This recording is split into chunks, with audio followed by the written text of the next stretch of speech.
بسم اللہ الرحمن الرحیم۔ السلام علیکم ناظرین، آج ہم کالی بلی کہانی کے پارٹ 2 کے ساتھ آپ کی خدمت میں حاضر ہیں، لیکن کہانی میں آگے بڑھنے سے پہلے ہمیشہ کی طرح آپ تمام دوستوں سے التماس ہے کہ ہمارے چینل ذرا سی آہٹ کو سبسکرائب کر دیجئے اور ساتھ گھنٹی کے بٹن کو دبا دیجئے تاکہ ہماری آنے والی نیو کہانی کا نوٹیفیکیشن آپ کو مل سکے۔ شکریہ۔ اوف خدایا، تم نے کس قدر بے رحمی کا مظاہرہ کیا ہے۔ ایک جاندار کو اس قدر بے رحمی سے ہلاک کرنا تمہیں زیب نہیں دیتا۔ ٹیپو کو گہرا دکھ پہنچا۔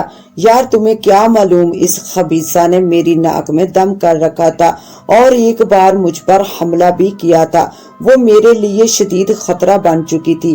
وہ سب ٹھیک ہے، لیکن جان سے مار دینا، معاف کرنا، میں تمہارے اس ظالمانہ فعل کی تعریف نہیں کر سکتا۔ میرے خیال سے تو ہر جاندار کو جینے کا حق حاصل ہے۔ ٹیپو کو اس کا یہ قدم پسند نہ آیا۔ یہ تم اس لیے کہہ رہے ہو کہ تمہارا واسطہ کسی ایسی بلی سے کبھی نہیں پڑا۔ وہ چڑ سا گیا۔ میں صرف اس لیے کہہ رہا ہوں کہ تم نے یہ ایک انتہائی قدم اٹھایا ہے۔ جب تم بلی کو بے ہوش کرنے میں کامیاب ہو ہی گئے تھے تو اسے کسی تھیلے میں ڈال کر کسی دور ویرانے میں چھوڑ آتے۔ کھولتے پانی میں ایک جاندار کو زندہ پھینک دینا اور اس کے فرار کی راہیں تک بند کر دینا، میں سمجھتا ہوں صفاقی کی انتہا ہے۔ ٹیپو نے صاف گوئی سے کہا، لیکن مجھے اپنے کیے پر کوئی پچھتاوا نہیں ہے۔ اس نے 2 ٹوک جواب دے کر بات ہی ختم کر دی۔ رات کا جانے کون سا پہر تھا جب میاؤں میاؤں کی آواز اس کی سماعتوں سے ٹکرا کر اس کے گہری نیند سوتے ہوئے دماغ کو ایک دم سے بیدار کر گئی۔ وہ ایک جھٹکے سے اٹھ بیٹھا۔ آواز اسے اپنے کمرے کے کسی کونے سے آتی ہوئی محسوس ہوئی تھی۔ اس نے کمرے کے چاروں طرف مکمل طور پر نظریں گمائی بھی نہ تھی کہ زیرو پاور کے بلب کی روشنی میں اسے کمرے کے کونے میں رکھی ہوئی میز پر ایک کالی بلی مزے سے بیٹھی ہوئی دکھائی دی۔ اس کا دل دک سے ہو کر رہ گیا اور حیرت غیر یقینی نے اس کے پورے وجود کو سنسا کر کے رکھ دیا۔ وہ گوشت کا بت سا بنا اپنی پتھرائی ہوئی نظروں سے اس کالی بلی کی طرف دیکھے گیا جو بیٹھی تو نہایت اطمینان سے تھی، لیکن جس کی خون خوار نظریں افندی کے چہرے پر ہی ٹکی ہوئی تھی۔ میاؤں بھیانک ترین صدا بلند کرتی ہوئی بلی اٹھ کھڑی ہوئی۔ اس کے جسم کو دیکھ کر افندی کے جسم سے پسینے چھوٹ پڑے۔ یہ بلی 100% وہی کالی بلی تھی جسے اس نے کل دوپہر کے وقت کھولتے ہوئے پانی میں ڈبو کر ہلاک کیا تھا۔ ناقابل یقین اور خوف طاری سا کر دینے والی بات اس کالی بلی کا جسم تھا جو کسی کتے کے برابر تھی۔ اس بلی کے بھیانک ترین منہ سے انتہائی دہشتناک گراہٹیں خارج ہو رہی تھی، جیسے کوئی زخمی شیرنی اذیت کی زیادتی سے دہاڑ رہی ہو۔ اس کی کالی سیاہ جلد پر چھالے سے پڑے ہوئے تھے اور وہ چھالے عجیب و غریب آواز پیدا کرتے ہوئے پھوٹ پھوٹ کر دوبارہ ابھر رہے تھے۔ پانی کے بلبلوں کی طرح بن بن کر پھوٹنے والے ان چھالوں سے انتہائی ناقابل برداشت بو آ رہی تھی۔ اس کا دل جیسے کسی نے مٹھی میں لے کر مسل دیا ہو۔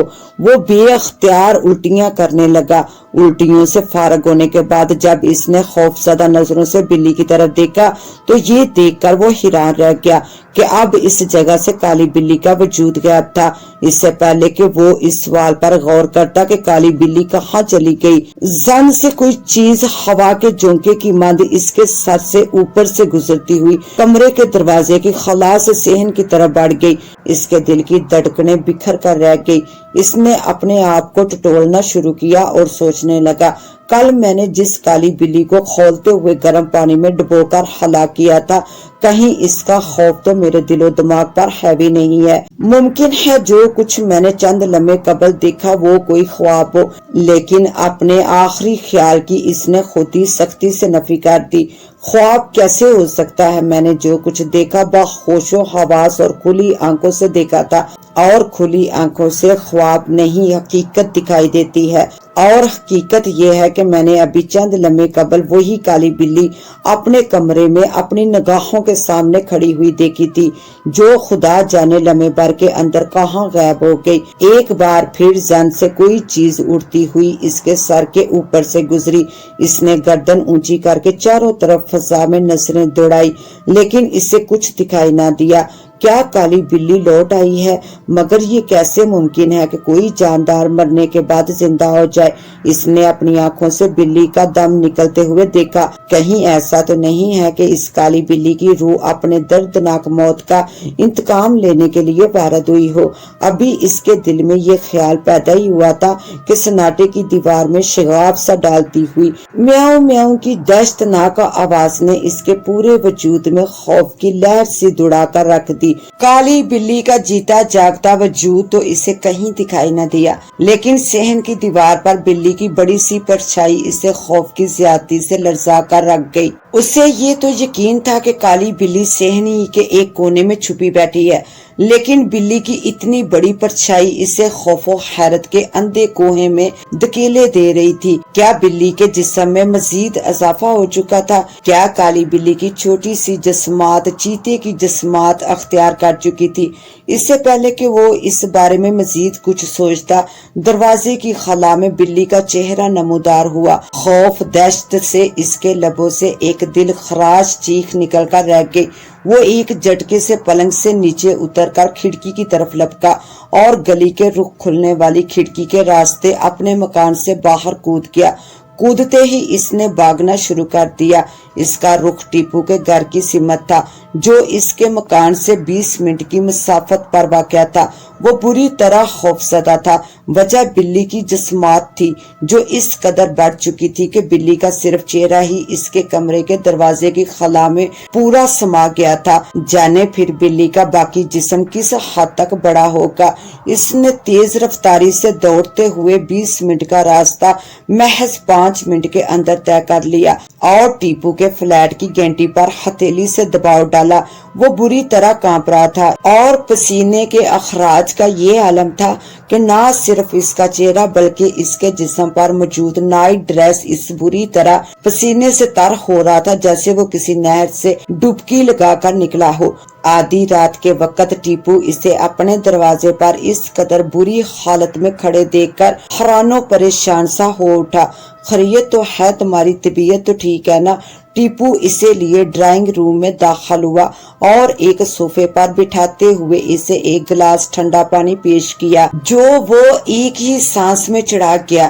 جب اس کے حواس ذرا ٹکانے آئے تو اس نے ٹیپو کو اپنے ساتھ پیش آنے والے انوکھے اور ناقابل یقین واقعے کی پوری تفصیل سے آگاہ کر دیا۔ اس کی بات پر ٹیپو نے ایک زوردار کہکا لگایا۔ وہ حیرت اور ناسمجھی سے ٹیپو کی صورت ہی تکتا رہ گیا۔ تم نے یقیناً کوئی خواب دیکھا ہوگا، ٹیپو نے کہکے کو ہنسی میں بدلتے ہوئے جواب دیا۔ میں نے کوئی خواب نہیں دیکھا ہے، یہ بات میں تمہیں بتا چکا ہوں، اس نے لہجے میں سختی پیدا کر کے کہا۔ پھر سوائے اس کے کیا کہا جا سکتا ہے کہ یہ اس واقعے کا نفسیاتی اثر ہے جو اب اپنا اثر دکھا رہا ہے، ٹیپو نے کہا۔ ایک جاندار کو، ایک جیتے جاگتے وجود کو تم نے جس بے رحمی سے ہلاک کیا ہے، یہ خوف تو تم پر حملہ آور ہونا ہی تھا۔ بلی ایک بے زبان جانور ہی صحیح، لیکن وہ خدا کی مخلوق تو ہے۔ کیا ہم پر یہ زیب دیتا ہے کہ جو چیز ہمارے لیے باعث پریشانی بنے ہم سرے سے اس کا وجود ہی مٹا ڈالیں؟ بہرحال اسے اپنے دل و دماغ سے ہر قسم کے خوف کو نوچ پھینکو۔ آج تک کبھی ایسا نہیں ہوا ہے کہ کوئی جاندار مرنے کے بعد دوبارہ زندہ ہو گیا ہو، اور نہ صرف زندہ ہو گیا ہو بلکہ اس کی جسمات میں بھی حیرت انگیز تبدیلی واقع ہو گئی ہو۔ میں یقین کے ساتھ ایک بار پھر یہی کہوں گا کہ تم نے کوئی خواب دیکھا ہے۔ تم ٹھنڈے دل و دماغ سے خود سوچو، یہ کس طرح ممکن ہے کہ ایک بلی مرنے کے بعد زندہ ہو گئی اور اس کی جسمات پہلے کتے اور پھر چیتے کی جسمات کے برابر پہنچ گئی؟ ٹیپو کا بھرپور یقین اسے سر سے پاؤں تک سلگا گیا۔ تم یہ کہنا چاہتے ہو کہ میں جھوٹ بول رہا ہوں اور غلط بیانی سے کام لے رہا ہوں؟ اس نے غصے سے بھرپور نظریں ٹیپو کی آنکھوں میں پیوست کر دی۔ میں نے یہ نہیں کہا ہے، میں صرف یہ کہہ رہا ہوں کہ تم نے یقیناً کوئی خواب دیکھا ہے۔ میں نے کوئی خواب نہیں دیکھا، اس نے ٹیپو کو جملہ مکمل کرنے نہیں دیا اور درمیان میں ہی چیخ کر اپنی بات دہرائی۔ میں نے جو کچھ دیکھا ہے باخوش و حواس اور کھلی آنکھوں سے دیکھا ہے۔ بے حد غصے میں کہہ کر وہ جانے کی نیت سے اٹھ کھڑا ہوا۔ ٹھہرو، میں بھی تمہارے ساتھ تمہارے گھر چلتا ہوں، ذرا 1 منٹ میں تمہاری بھابھی کو بتاؤں۔ ٹیپو کے ان الفاظ نے اس کے بڑھتے قدم روک دیے۔ ٹیپو کو اس کے یقین سے بھرپور لہجے نے حیران کر کے رکھ دیا تھا، ورنہ بات ایسی نہیں تھی جس پر یقین کیا جا سکتا۔ وہ اس کے ساتھ اس کے گھر جا کر اس کا یقین پرکھنے کے علاوہ اپنا شک بھی دور کرنا چاہتا تھا۔ وہ دونوں پیدل بڑھے چلے جا رہے تھے۔ افندی اسے نئے سرے سے تمام واقعے سے آگاہ کر رہا تھا۔ اس کے چہرے پر چھائی دہشت اور خوف کی پلاحٹ ٹیپو کو الجھائے دے رہی تھی۔ اسے افندی کی دماغی حالت پر شبہ سا ہو رہا تھا۔ کالی بلی کو جس بے رحمی سے اس نے ہلاک کیا تھا، ٹیپو کو اس کے دماغ پر اسی خوف کا گہرا اثر محسوس ہو رہا تھا۔ ٹیپو، مجھے ایسا لگتا ہے وہ کالی بلی مجھ سے اپنی اذیتناک موت کا انتقام لینے کے لیے بدروح بن کر وارد ہوئی ہے، اور بدروح تو کسی بھی روپ میں آ سکتی ہے، ہر جسمات اختیار کر سکتی ہے۔ ٹیپو تمام راستے اس کی فضول قسم کی باتیں برداشت کرتا رہا۔ ٹیپو نے شدت سے یہ بات محسوس کی کہ مکان کے دروازے کا آٹومیٹک لاک کھولتے ہوئے اس کا ہاتھ بری طرح لرز رہا تھا۔ اس کے ماتھے پر پسینے کی بوندیں بھی ابھر آئی تھی۔ ٹیپو کو اپنے اس قدر پیارے دوست کی یہ حالت بہت دکھ پہنچا گئی۔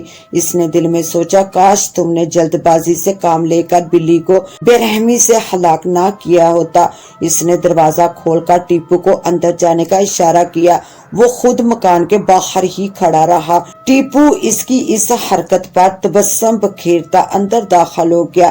وہ بے صبری سے ٹیپو کا انتظار کر رہا تھا کہ افندی پر عقب سے ایک آواز اس پر حملہ آور ہوئی۔ وہ پھرکی کی ماند اپنی پشتی جانب گھوما اور یہ دیکھ کر اس کا دل دک سا رہ گیا کہ وہی کالی بلی اب اس کے سامنے مکان سے باہر کھڑی اسے اپنی شعلہ بار نظروں سے گھور رہی تھی۔ اس کی جسمات ایک عام بلی کی جسمات جیسی ہی تھی، لیکن اس کی جلد کے چھالے پانی کے بلبلوں کی طرح بن بن کر پھوٹ رہے اور پھوٹ پھوٹ کر بن رہے تھے۔ میں تمہارا ہی انتظار کر رہی تھی افندی پیارے۔ وہ حیرت و خوف سے اچھل پڑا۔ بلی انسانی آواز میں بول رہی تھی اور یہ اس کی سماعت کا دھوکہ ہرگز نہ تھا۔ اس نے باخوش و حواس بلی کے لب کھلتے اور اس کے منہ سے آواز نکلتے دیکھا اور سنا تھا۔ وہ اپنی جگہ جم کر رہ گیا۔ اسے سانس تک لینا یاد نہ رہا۔ میں تمہیں زندہ نہیں چھوڑوں گی، وہ پتھرائی ہوئی نظروں سے کالی بلی کی آنکھوں میں دیکھے گیا۔ بلی کی آنکھیں کولوں کی ماند سلگ رہی تھی۔ نفرت، انتقام کی تپش وہ اپنے چہرے پر محسوس کر رہا تھا۔ اسی وقت اپنے کندھے پر کسی کے ہاتھ کا دباؤ محسوس کر کے وہ بری طرح چونک کر مڑا۔ اپنے سامنے ٹیپو کو پا کر وہ ایک دم بول اٹھا، تم یہی کہو گے نا کہ کالی بلی اندر نہیں ہے؟ مجھے معلوم ہے کیونکہ وہ یہاں موجود ہے۔ یہ کہہ کر اس نے اپنی نظروں کا زاویہ جو ہی اس جگہ مرکوز کیا جہاں کالی بلی کھڑی اس سے انسانی آواز میں مخاطب ہوئی تھی۔ یہ دیکھ کر اس کی حیرت دو چند ہو کر رہ گئی کہ اب وہاں کسی کالی بلی یا پیلی و سفید بلی کا کوئی وجود نہ تھا۔ اس نے تیزی سے گردن دائیں بائیں گھما کر دیکھا، لیکن اسے مایوسی ہوئی۔ دور دور تک کسی جاندار کا کوئی نام و نشان نہ تھا۔ میرا یقین کرو ٹیپو، وہ کالی بلی ابھی یہاں کھڑی تھی۔ اس نے مجھے میرے نام سے پکارا تھا اور مجھے جان سے مارنے کی دھمکی بھی دی تھی۔ اس کی زبان سے پاگل پن کی یہ باتیں سن کر ٹیپو ایک گہرا سانس خارج کر کے رہ گیا۔ یہ کیسے ہو سکتا ہے یار؟ بلی تمہیں جان سے مارنے کی دھمکی کیسے دے سکتی ہے؟ کیا تمہیں بلیوں کی میاؤں میاؤں سمجھ آتی ہے؟ یا وہ بلی انسانوں کی طرح بول رہی تھی؟ ٹیپو نے ضد چو کر کہا، ہاں وہ بلی عورت کی آواز میں بول رہی تھی۔ اس نے ابھی مجھ سے کہا تھا کہ مجھے زندہ نہیں چھوڑے گی۔ میں سچ کہہ رہا ہوں، میرا یقین کرو۔ ٹیپو کو غیر یقینی سے اپنی طرف گھورتے پا کر وہ بے انتہا بے بسی سے بولا، پلیز افندی، یہ پاگل پن کی باتیں بند کرو۔ کوئی بھی ذی ہوش انسان تمہاری ان فضول باتوں پر یقین نہیں کرے گا، اور کوئی یقین کر بھی کیسے سکتا ہے؟ کبھی کہتے ہو بلی مر کر زندہ ہو گئی ہے، کبھی یہ بکواس کرتے ہو کہ بلی کی جسمات کتے اور چیتے کی جسمات کے جتنی ہو گئی ہے، کبھی یہ ہانکتے ہو کہ دروازے کے خلا میں صرف بلی کا چہرہ سمایا ہوا تھا، اور اب یہ کہہ رہے ہو کہ بلی عورت کی آواز میں تمہیں جان سے مارنے کی دھمکی دے کر غائب ہو گئی۔ کچھ ہوش کے ناخن لو، جب اپنے اعصاب پر قابو نہیں تھا تو کسی جاندار کو بے رحمی سے ہلاک کیوں کیا تھا؟ میرا یقین کرو تمہارے دماغ پر صرف بلی کی اذیت ناک موت اور آخری نظارے کا خوف سوار ہے اور کوئی بات نہیں۔ ٹیپو نے اسے سمجھایا۔ چند لمحوں تک اس کی صورت تکتے رہنے کے بعد ٹیپو نے محبت اور اپنا ہاتھ سے اس کے گلے میں اپنا ایک بازو ڈالتے ہوئے کہا، ایسا کچھ بھی نہیں ہے جیسا تم سوچ رہے ہو۔ تمہیں میری باتوں پر یقین کیوں نہیں ہے؟ میں باخدا سچ کہہ رہا ہوں، وہ کالی بلی پہلے میرے مکان کے اندر تھی اور اب باہر کھڑی مجھے جان سے مارنے کی دھمکی دے گئی ہے۔ خیر صبح بات کریں گے، تم میرے ساتھ میرے گھر چل کر آرام کر لو۔ ٹیپو کی آفر اس نے مسترد کر دی۔ ٹیپو تو چلا گیا، لیکن وہ مکان کے خارجی دروازے کے باہر کھڑا کالی بلی کے متعلق ہی سوچتا رہا۔ اگر وہ ٹیپو کی بات کو سچ جان کر یہ فرض کر لے کہ کتے اور پھر چیتے کی جسمات کے برابر بلی کا دکھائی دینا یا دروازے کی خلا میں صرف کالی بلی کا چہرہ سمایا ہوا نظر آنا اس کا خواب تھا، تو پھر چند لمحے قبل اپنی کھلی آنکھوں سے بلی کو دیکھنا اور اپنے کانوں سے اس بلی کی آواز سننا، کیا یہ بھی خواب تھا؟ نہیں، میری سماعت اور بصارت اتنا بڑا دھوکہ نہیں کھا سکتی۔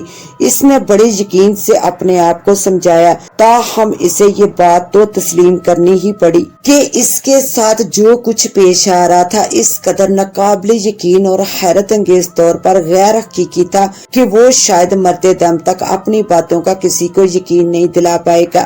جب اس کا بہت گہرا اور اسے اچھی طرح سے جاننے والا اس کا دوست ٹیپو اس کی باتوں کو سچ نہیں تسلیم کر رہا تھا، تو کیا کوئی دوسرا اس کی باتوں پر یقین کر لے گا؟ شاید کوئی نہیں، کوئی ایک بھی نہیں۔ ہر انسان اسے جھٹلائے گا، ان واقعات کو اس کے وہم سے تعبیر کرے گا، اور یہ بھی عین ممکن ہے کہ اسے ذہنی مریض یا پاگل قرار دے دے۔ وہ دن بھر فیکٹری میں مصروف رہا، اس نے اپنا اوور ٹائم بھی لگوا لیا۔